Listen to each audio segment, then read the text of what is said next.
When you reach a certain age, you'd think you've seen it all. But nothing, and I mean nothing, could have prepared me for that Friday in Chicago. It started as a surprise visit. My daughter Emily always loved surprises, ever since she was a kid in pigtails growing up in our little Evanston house north of the city. So when my Amtrak train rolled into Union Station, I figured I'd catch her off guard with a weekend visit. No reason, really, except that a father knows when something's off. Emily hadn't returned my calls in almost 2 weeks, a record for her. My son-in-law, Derek Turner, was no better.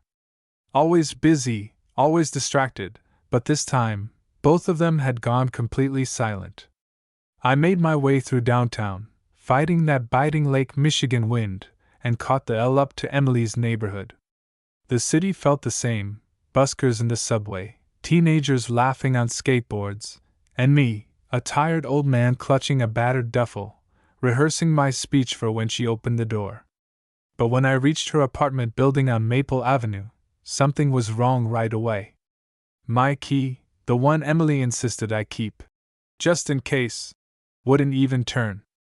I twisted harder, feeling the cheap brass dig into my palm. I'd used that key dozens of times, including last Thanksgiving and the time Emily locked herself out after a yoga class.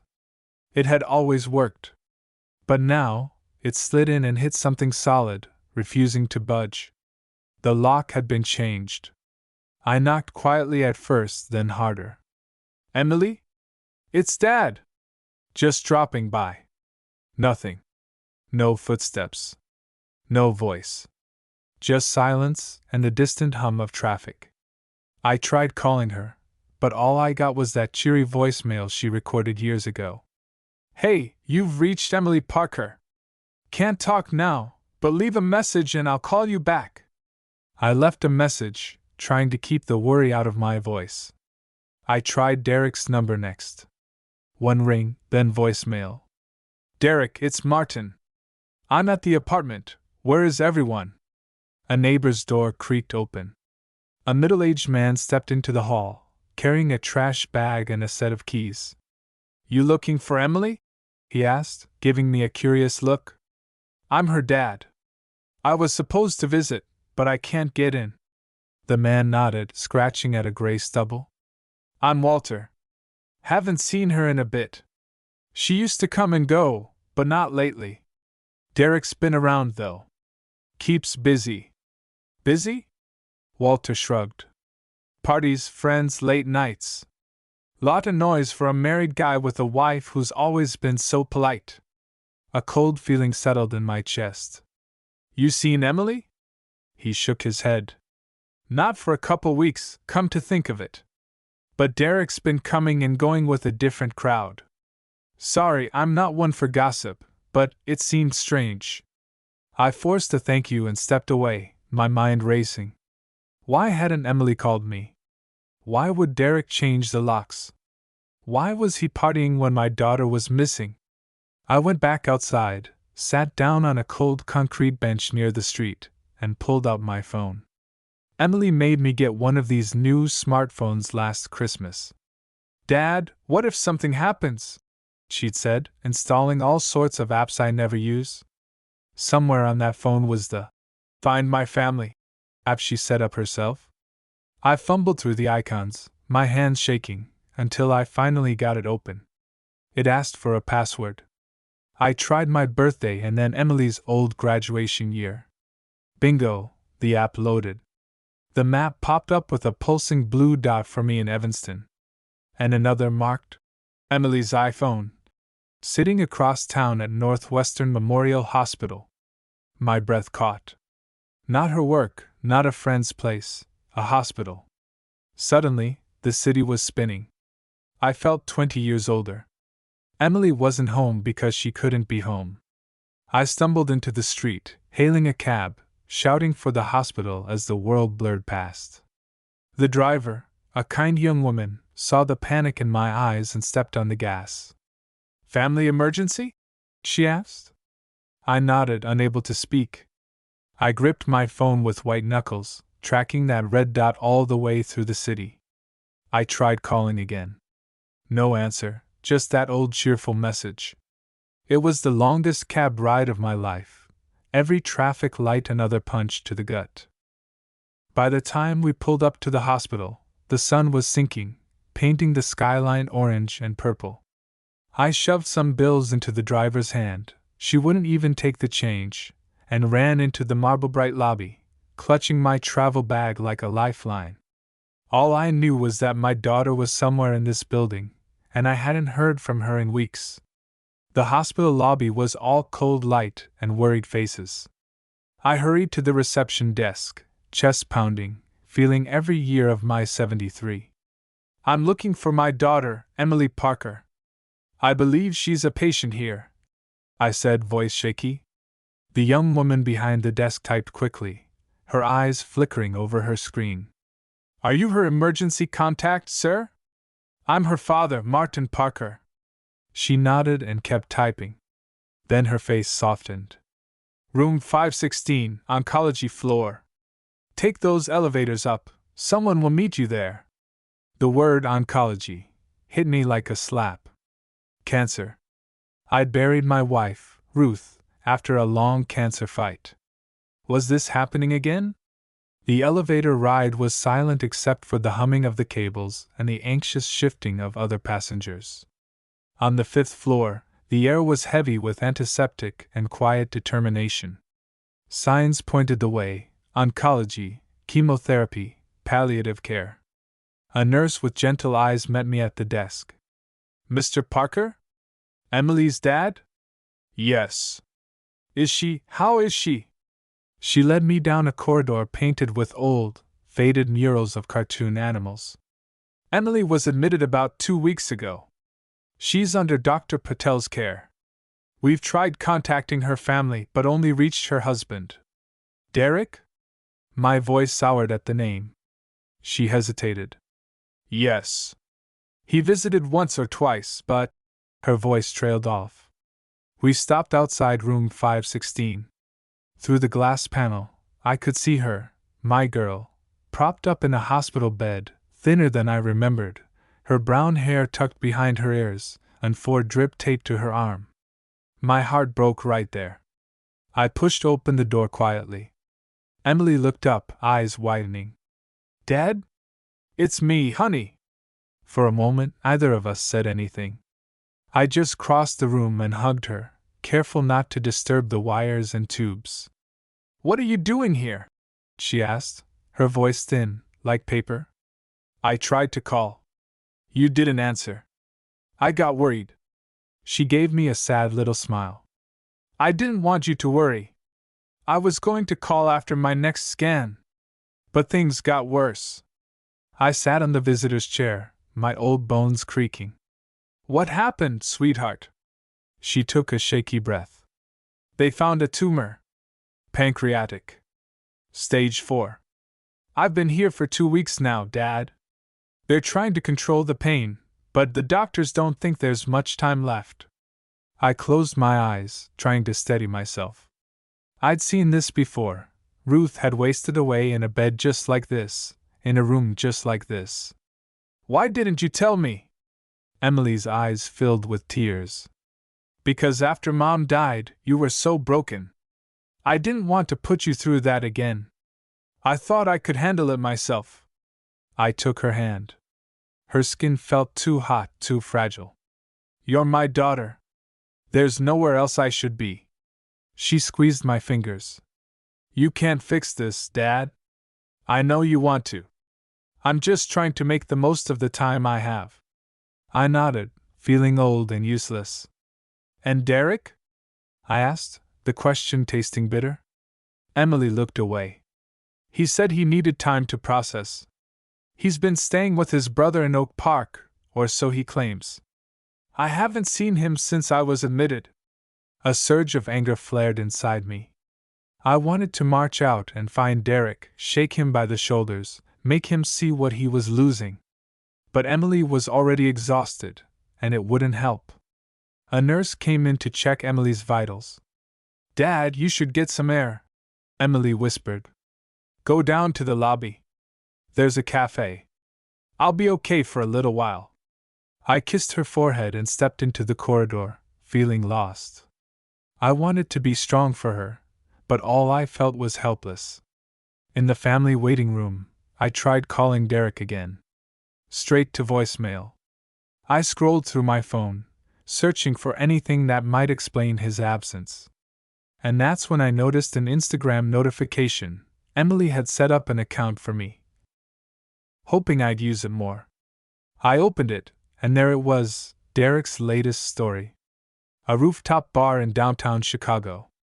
Derek in a sharp suit, laughing with friends, raising a glass of champagne.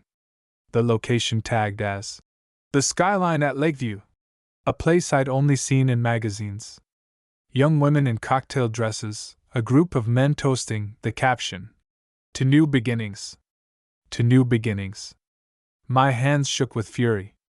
While my daughter fought for her life, her husband was throwing himself a birthday party with strangers.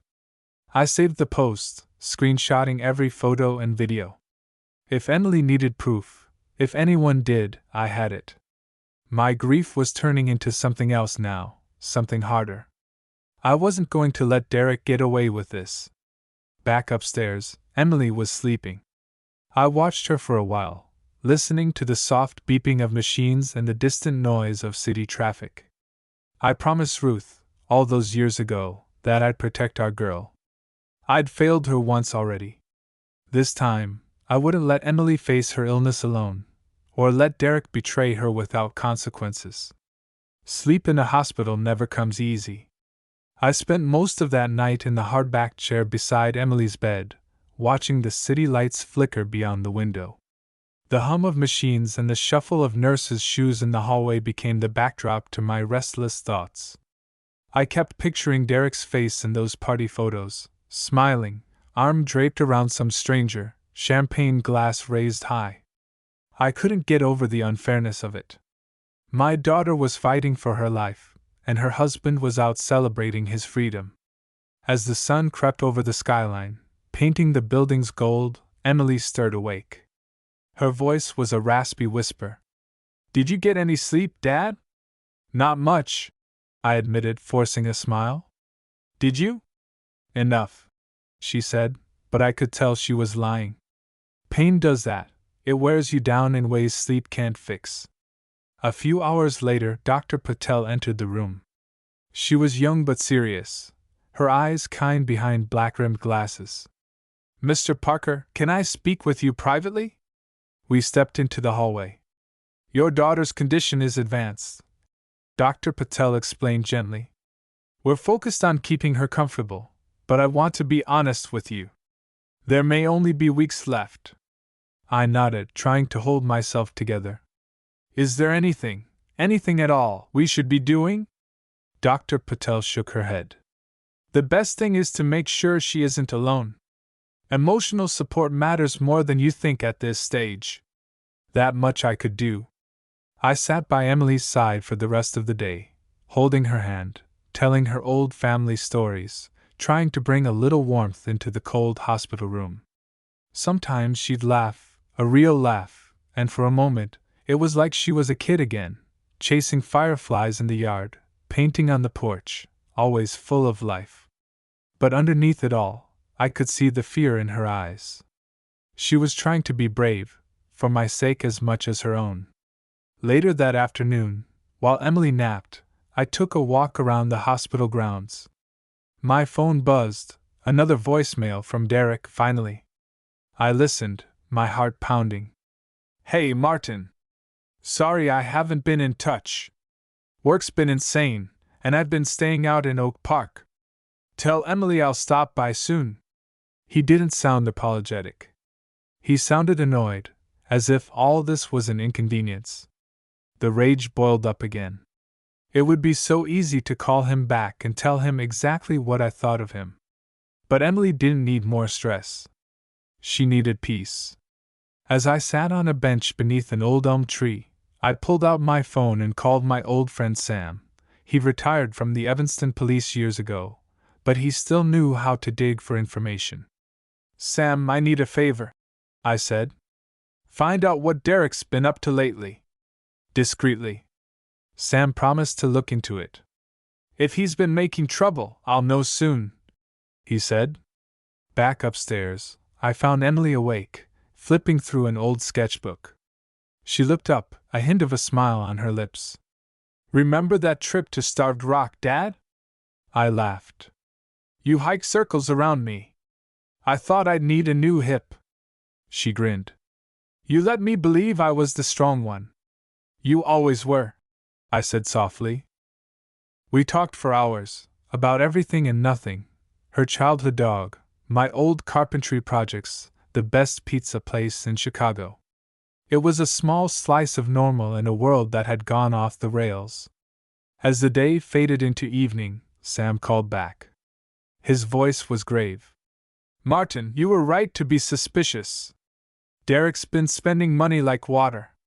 Multiple charges at bars, hotels, and a jewelry store downtown. He's also been seen with at least 2 different women these past weeks. And get this, he's tried to access some of Emily's accounts, but the hospital put a freeze on things after her admission. A lump formed in my throat. Thanks, Sam. I owe you. I kept all of this to myself for now. Emily didn't need more pain. But in that moment, I made up my mind. Derek wasn't getting away with this. Not now, not ever. As night settled over the city, I sat beside Emily, holding her hand as she drifted off to sleep. I whispered a promise to her and to Ruth, wherever she was, I would protect our girl, no matter what. The next day, I took action. I printed out Derek's party photos and his social media posts, along with the list of his recent credit card transactions Sam had found. I slipped them into an envelope, addressed it to myself, and tucked it away in my bag. If it came to lawyers or courts, I'd be ready. But for now, all I could do was be present. To make sure Emily was surrounded by love, and not by the shadow of betrayal. I spent the night by her side, holding her hand, as the city lights winked in the darkness. The fight wasn't over, not for Emily, and not for me. The next morning started with gray light pouring through the hospital windows. Emily seemed smaller in her bed, the pale sheets swallowing her frame. I brought coffee from the lobby cafe, though it felt useless. Her appetite was nearly gone. Dad, she whispered, did you sleep? A little, I lied. Hospitals aren't built for comfort. She tried to smile. I'm glad you're here. Dr. Patel came in for rounds, her tone gentle but honest. Emily, we're adjusting your pain medication. I'll check in again tonight. Thank you, Emily murmured. After the doctor left, Emily's eyes glazed with exhaustion. I sat quietly, holding her hand, staring at the whiteboard where the nurses wrote notes.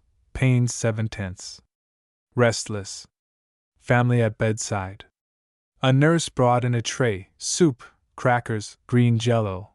Emily barely touched it, pushing food around the plate. Want me to sneak in a milkshake? I asked, trying to tease. She shook her head, but the hint of a smile returned. You'd get in trouble. Worth it, I said. There were moments when she drifted, half asleep, and I found myself walking the hallways, lost in my own regrets. I thought about Ruth, how she'd faced her illness with so much grace, how I'd tried to fix everything with research, treatments, even home remedies, desperate to hold on a little longer. The truth is, there are things you can't fix. But you can stand by the people you love, no matter how bad things get.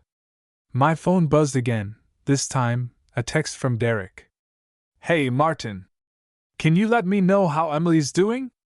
I'm slammed with work. Sorry I haven't visited. No apology. No explanation. Just empty words. I stared at the screen until the text blurred. I wrote back, my fingers trembling. She's very sick. She needs her family. If you care, come see her. There was no reply. That afternoon, Dr. Patel found me in the waiting room. She pulled up a chair, her eyes serious. Mr. Parker, we've arranged for a social worker to visit. Emily needs to make decisions about her care, Who she wants as her medical proxy, what to do if. She let the words hang in the air. I understood. I'll talk to her, I said. When I returned to Emily's room, she was awake, flipping through an old photo album I'd brought from home. Pictures of her as a child, birthday parties, summer trips, Ruth's smile glowing in every one. I want you to be my proxy, Dad, she said quietly, not looking up from the photos. If anything happens, I want you to decide. Not Derek. A heavy silence settled between us. Are you sure? She nodded. He's not here. You are. That's all that matters. The hospital social worker arrived soon after, paperwork in hand. Emily signed, her signature shaky but determined. She looked up at me, her eyes fierce. Promise me you'll do what's right. I promise, I said, feeling the weight of it settle into my chest. Afterward, we sat together, watching the clouds roll over the city. What will you do, Dad? She asked softly. After. I swallowed hard. Take care of your garden. Fix up the house. Maybe travel a little. And remember you, every day. She squeezed my hand. Good answer. As dusk settled, the room filled with shadows. A nurse switched on the reading lamp and drew the curtains. Emily drifted off to sleep, breathing shallow and quick. I listened to her breaths, counting them like prayers, wishing I could take her pain away. At 9, I stepped outside for air. The night breeze off the lake was cold, sharp with the scent of rain. My phone vibrated, a call from Sam. Martin, I've got more, he said quietly. Derek's been trying to transfer money out of Emily's accounts. The hospital flagged it, so nothing went through, but he's persistent. And he's at the Skyline again tonight. Looks like another celebration, same crowd as last week. My heart pounded. Thanks, Sam. I need to handle this myself. I went back inside, adrenaline racing. I stood at Emily's door, watching her sleep, then made up my mind. I texted Derek one last time. If you want to talk about your wife, meet me tomorrow at 10 a.m., hospital cafeteria. No more excuses. He didn't respond, but I'd said my piece. Tonight, I'd stay by Emily, but tomorrow, I'd make sure Derek faced what he'd done. I pulled my chair close to her bed, took her hand, and whispered, I'm here, Em. I'm not going anywhere. And I meant it, with every fiber of my being. The sun rose pale and watery over Chicago, the city outside the hospital coming alive with the sound of traffic and distant sirens. Inside, it felt like time had slowed to a crawl. I sat by Emily's side, her breathing light, her face peaceful for the first time in days. I checked my phone, 9:15 a.m. Still no response from Derek. I wasn't surprised. He'd run out of excuses. I stood up, stretched the kinks from my back, and washed my face in the tiny hospital bathroom, willing myself to be calm. If Derek showed up, I needed to be steady, clear, not just angry. Emily stirred as I came back in. Where are you going, Dad? Just to the cafeteria downstairs. You want anything? She shook her head. Bring me back a story. That was our old code. Ever since she was little, she'd always asked for a story when I went out, even if it was just a trip to the gas station. Something about the world beyond the window, a reminder that life kept moving. Downstairs, the cafeteria was half empty. The usual hospital crowd, nurses grabbing coffee, a young couple with a sleeping toddler, 2 men in construction vests arguing about baseball. I chose a table by the window, my back straight, my hands steady. At 10:05 I saw him, Derek Turner, looking tired but trying to act confident, dark circles under his eyes, hair slicked back. He spotted me, hesitated at the doorway, then walked over, a hint of a smirk on his lips. Martin, he said, sliding into the chair opposite. I got your messages. I studied him, searching for the man I once trusted with my only daughter. All I saw was a stranger. I'll get to the point, I said. Emily is dying. She needed you, and you left her alone. You changed the locks on the apartment. You threw parties while she was in the hospital. I know everything, Derek. The bars, the women, the money you tried to move. He flinched, but tried to recover. It's not that simple. You don't understand the pressure, her illness, the debt, my job. I cut him off. You made a vow. Sickness and health, remember? You left her when she needed you most. And now you want her money too? His face hardened. That money was supposed to help both of us. You don't know what it's like watching someone fade away. I couldn't handle it. I stared at him, letting the silence stretch. You didn't have to handle it alone. You could have stayed. But you made your choice. I'm Emily's proxy now. I blocked you from her accounts. You get nothing unless she says so. He clenched his fists, but there was nothing left to say. The boy who'd once called me Dad was gone. She asked about you, Derek. She wondered why you stopped coming. I didn't have an answer for her. But now I do. Derek looked down, rubbing his temples. Is there anything I can do? I shook my head. Go home. If you want to apologize to Emily, do it now. Don't expect forgiveness, but do the right thing for once. For a moment, I saw something crack in him, maybe guilt, maybe just fear. He stood up, muttering, I'll think about it. Then he walked out, leaving his half-finished coffee and an emptiness behind him. I stayed at the table for a while, watching the city move on without us. Eventually, I picked up my phone and sent a quick text to Sam. He's gone. Thanks for having my back. Back upstairs, Emily was awake, reading messages on her tablet. She looked up, her eyes searching mine for news. Derek came. We talked. Did you yell at him? She asked, a hint of the old mischief in her voice. I smiled. Not much. I told him the truth.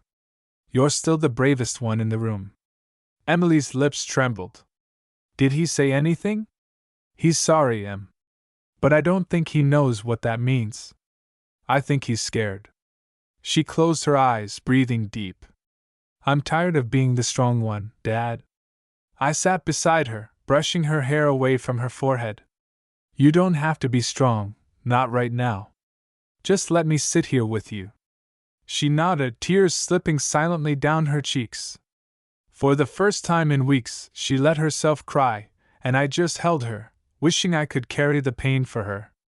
Later, as the nurses checked her IVs and adjusted her meds, I sat at the window, staring out at the city. I thought about all the things I'd wanted to say to Derek, all the ways I'd failed to protect Emily sooner. But she was here, and I was here. That was all that mattered. The fight wasn't over. Not yet. Hospitals have a strange way of making the days blend together. The rhythm of nurses checking vitals, the beeping of machines, and the endless cups of weak coffee create a routine that feels outside of time. Emily slept more often now, her voice softer each day, her hands always reaching for mine. Despite the sadness pressing on my heart, there was a kind of peace in these quiet hours. Emily and I talked when she could, sometimes about nothing, sometimes about everything. She wanted to hear stories from my childhood, from when her mom was still alive. I told her about Ruth's first pie, burnt crust, perfect filling, about the summer we drove Route 66 in a rusty old Chevy, about Emily's first steps on that squeaky kitchen floor in Evanston. Sometimes Emily managed a smile. Promise you'll tell those stories if I'm not around, Dad? For me? I squeezed her hand. I promise. But you'll be here a while yet. You're too stubborn to leave me alone. She closed her eyes, and for a moment it almost felt normal. The next afternoon, Dr. Patel visited again, her face lined with concern. Emily's pain is under control, but her kidneys are slowing down. It's time to prepare for the possibility of saying goodbye. The words hit me like a blow. I thanked her and nodded, not trusting myself to speak. That evening, a small miracle happened. Derek returned, not as the man I once respected, but as a man who finally understood what he was losing. He walked into the room quietly, hands in his pockets, eyes red-rimmed. Emily blinked in surprise.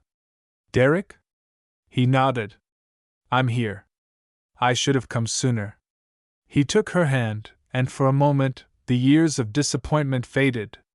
He apologized, not just for leaving, but for being afraid, for failing her when it mattered most. Emily listened, silent tears rolling down her cheeks. She didn't say it was okay, but she nodded, and I saw the tension leave her shoulders. After Derek left, Emily looked at me, exhausted but peaceful. "Thank you for making him come. I needed to hear it." "Of course, honey. You deserve honesty. You deserve closure." That night, I stayed up late in the family lounge, drinking coffee and watching the city lights. I thought about all the things I'd learned as a father, about loving even when it hurt, about showing up even when you're tired, about never giving up on the people who matter. The next morning, Emily was weaker, barely able to speak. I sat beside her, reading aloud from her favorite childhood book. She smiled faintly, squeezing my hand with surprising strength. Just before noon, Emily whispered, "Dad, I love you. Tell Mom I said hi." Tears burned in my eyes as I kissed her forehead. "I love you too, Em. More than anything in this world." She closed her eyes, her breathing slowing, and after a while, she slipped away, quietly, peacefully, holding my hand. There are no words for the emptiness that followed. The nurses came, gentle and professional, to handle what needed to be done. I stayed in the room, sitting by Emily, remembering every version of her, from tiny girl to strong young woman, to the brave soul she was at the end. Later, Dr. Patel offered her condolences and quietly explained the steps ahead. Derek returned, devastated but respectful. For once, we stood on the same side, not as rivals, but as two people mourning the same remarkable woman. I packed Emily's things with slow, careful hands, her sketchbook, her worn cardigan, a photo of her with Ruth, and the faded stuffed dog she'd kept since childhood. As I left the hospital, the city felt quieter, the air sharp with the promise of rain. Back in Evanston, the house felt both emptier and fuller, echoes of laughter and love filling every corner. I placed Emily's things by the window, where the sun would hit them each morning, and sat for a long while, listening to the wind in the trees. Even in loss, there was a kind of peace. Emily wasn't alone at the end. She was surrounded by family, by love, by the stories that made her who she was. I wasn't sure what came next, but I knew I would carry her memory with me, telling her stories, living with the same stubborn courage she'd shown, and keeping my promises every single day. The days after Emily's passing passed in a haze of paperwork, phone calls, and quiet tears. I handled what I could, called her friends, arranged a simple service, and made sure her affairs were in order. Derek and I, though never close, managed to work together long enough to honor her wishes. He apologized once more, quietly, before heading back to his own life. I wished him well, meaning it more than I expected. Emily's memorial was held in a small garden near Lake Michigan, her favorite spot for sketching and thinking. The wind off the lake rustled the leaves as family and friends gathered, sharing stories about her laughter, her art, and her stubborn kindness. Some people cried, others smiled, and everyone agreed she had made the world brighter just by being in it. After the service, I walked home slowly, feeling the gentle ache of loss but also the warmth of memories that would never fade. At the house in Evanston, I opened Emily's old sketchbook and found a drawing she'd done years ago, a family portrait, all three of us, holding hands in front of the lake. She'd drawn the sun with a big smiling face. In her own handwriting, she'd written, "We're together, always." I left her favorite mug by the window and put her sketchbook on the coffee table.